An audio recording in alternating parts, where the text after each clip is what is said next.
Hey, what's shaking, Warfighter Nation? Ron here with Warfighter Ranch and Isaiah 6'8". How's everybody doing? We hope this finds you well and incredibly blessed as we are. And this is a story that from the Firehouse Vault that has been asked for multiple times, and I felt like it was time to share. Did I ever tell you all about the time I stripped naked, on post, on duty, in front of the garrison commander and the deputy commanding general, and didn't get in trouble for it? Yeah, this is that time. I've always liked to play with. Yeah. Hey, honey. Hey, must you always put the extra Ron in rendezvous, my love?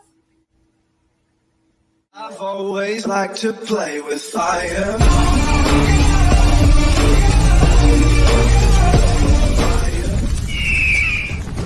I have a rendezvous with destiny. Spent 12 years in the Army Fire Service. Met a lot of people, saw a lot of lives change. Some for the better, some for the worse. Super 7, we're cleared on at this time. Amazing. Look, nobody really loves hazmat. Okay, firefighters specialize in the hazmat arena. It's a necessity. Now, while I give it to them because there are a bunch of awesome and super intelligent haz nerds out there, guys who memorize every manual, the DOT emergency response guide, and the periodic table. Every profession has them, and ours is no different.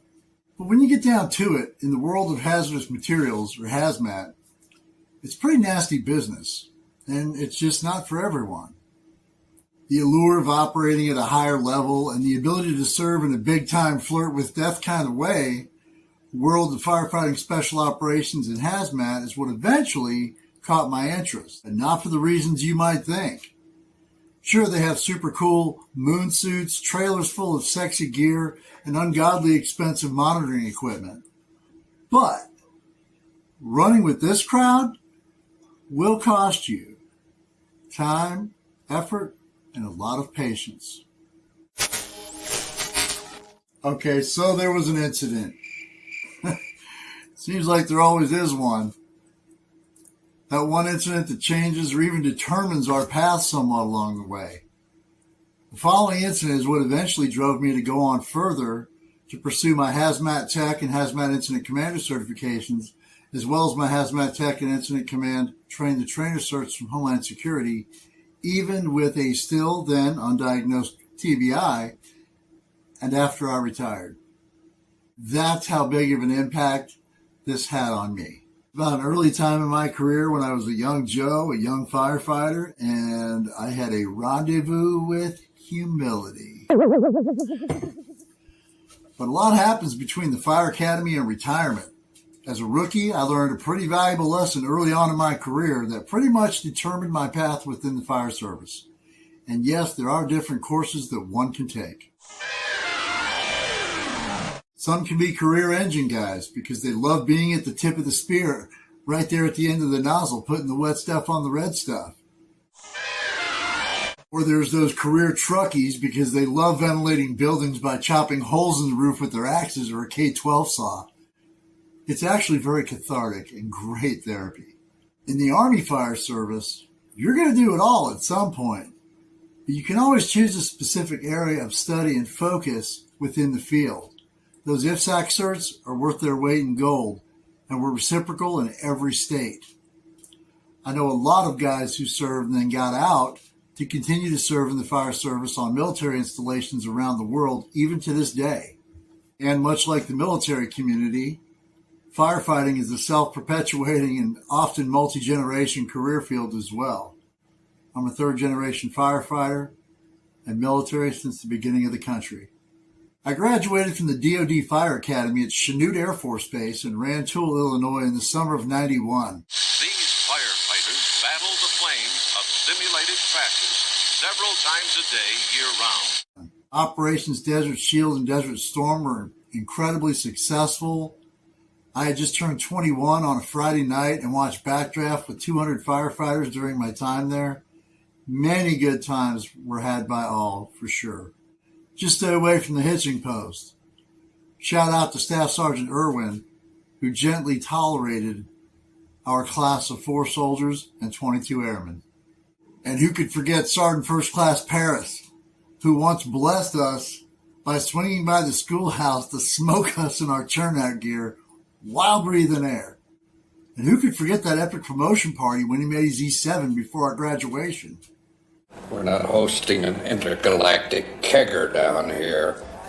Yeah, we kind of were, and if you know, you know.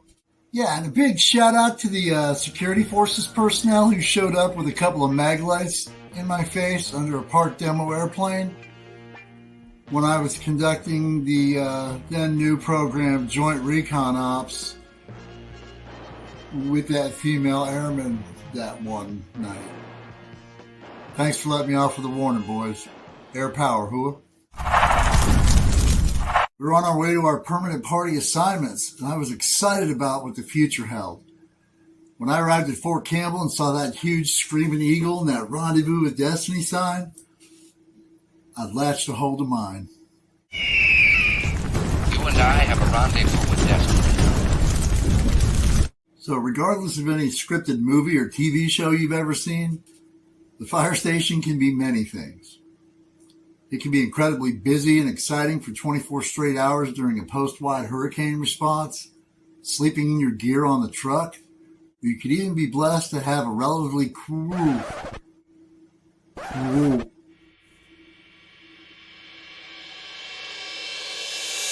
not loud shift with a lot of downtime. Either way, in the moment, you always seem to be appreciative for what you have. And the meals. Have I ever told you about the epic fire station meals? Don't believe for 1 second that Ron ever suffered while working the shift on a big day on the calendar like Christmas or Thanksgiving, okay? Usually the families would come in and we would have a massive meal together. It's usually pretty amazing, and it's a big piece of what makes the fire service family what it is. You know their wives. You know their kids. You know their strengths and their struggles. You're not just working together for 24 hours. You're walking through life together.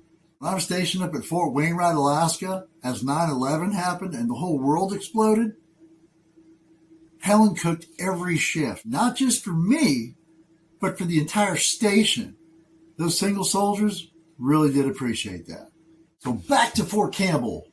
You and I have a rendezvous with destiny. We missed going to Desert Storm, our detachment, so we were home, and it was 1992 now, and my first hazmat response at Fort Campbell didn't start out as one.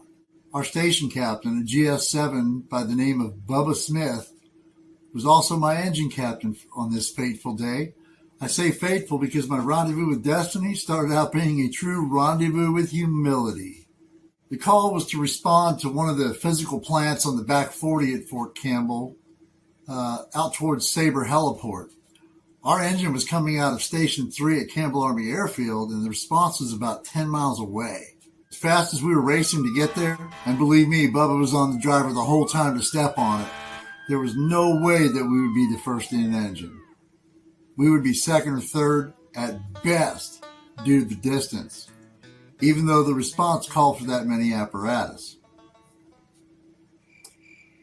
But still, you always want to be first in.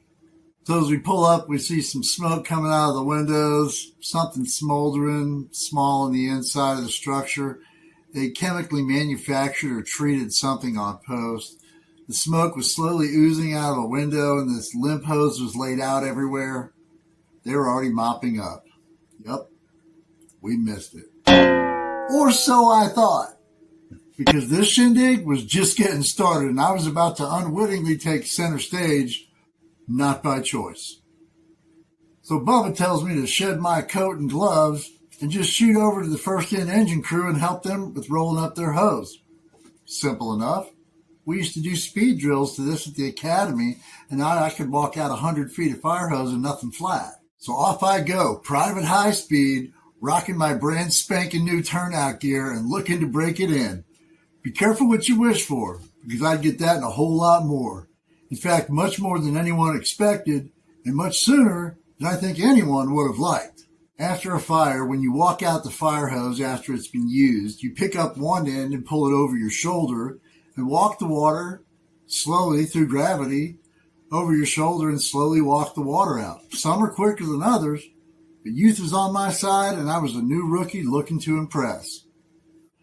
I was going so fast I was halfway through my second roll of hose when I started to feel a little tingling and a bit of burning sensation around my neck. And then my hands, and then wherever the sweat inside my flight suit decided to go. I started feeling a burning overcoming my thighs. And then one of the other drivers notices the same thing, and he stopped and called for a safety stop immediately. I froze like somebody called gas. And Bubba and the other captains figured out that whatever it was had gotten absorbed into the hose during the event through the smoke. This went from being a small fire that was already extinguished to being a full-out hazmat response.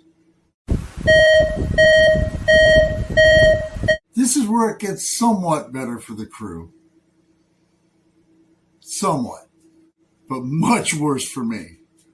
The building was evacuated, so all the civilian personnel were standing outside, men and women of all ages, about 20 in all, mostly civilians and a few officers. This was routine and normally not something I really paid a lot of attention to, but it's then decided by the chief that I needed to be decontaminated on site. Yay me. I paid attention at the academy, but was certainly no hazmat tech yet. Now I'd become a fireground casualty. The other driver had it only on his hands, so he was very easily treated. But not Private High Speed. It was all over for me because it was all over me. And I would soon learn a lesson in humility that I would never, ever forget. Hey, if you're following along with the adventures of Team Breland, and I have to carry this one around in my memory bank, so do you. So Bubba walks over to me with that squinty-eyed smile he had that made his one eye look half closed because his cheekbones were so high, showing his bright red firefighter mustache. I remember saying to myself, oh, okay, he's smiling. Everything's going to be good to go. I was so naive. But Bubba doesn't even make it to me before giving me my next order. Strip, troop. My mind was trying to process his order, and I didn't notice all the other firefighters getting decon gear, buckets, tarps, and truck brushes out. Crews from 3 different stations were dialed in like clockwork, working in sync to make this happen in the background. Admittedly, I was a bit lost, like a deer in the headlights, until I heard him repeat the order. Boy, that escalated quickly. And then I just went robotic. I pulled down my bunker pants neatly over my boots, slowly stepped out onto the freshly laid tarp. I was stalling, but unbeknownst to me, the post-command team had been notified, and I was only giving them more time to arrive before the big show. I looked up at Bubba, and he said, all the way, troop. And he didn't mean airborne. I mean, that really got out of hand fast. It jumped up a notch. It did, didn't it? So I unzipped my flight suit all the way down, a whistle or two coming from the crew, and rolled it down to my feet and stepped out of it. As I did, the firefighters formed what they called a modesty wall around me. Then my socks, then my brown t-shirt, and finally, my army brown skivvies. You know it. Believe you me, I was all about building a wall that day, but there was nothing modest about it. It was 7 guys standing around at double arm intervals and pretty much laughing their asses off the whole time.